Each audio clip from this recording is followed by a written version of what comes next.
দুইটা লোক গরুটা পৌঁছে দিবেন, আপনার এখানে দিয়ে দিব।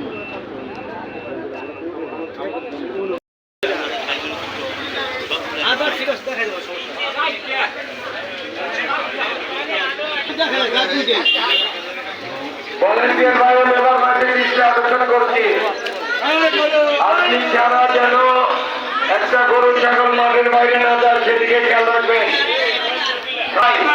আপনার আপনি ছাড়া যেন একটা গরু ছাগল না বাড়িতে। আমরাও দোয়া করি ইনশাল্লাহ আপনারা বিক্রি করে দাম 2 টাকা কামায় দেন। ছাগলের আড়তে ভলেন্টিয়ার ভাইরা, আমতলা ছাগলের আড়তে ভলেন্টিয়ার ভাইরা, ওইখানে কিছু গরু আছে, ছাগল মাঠের বাইরে না যায় সেদিকে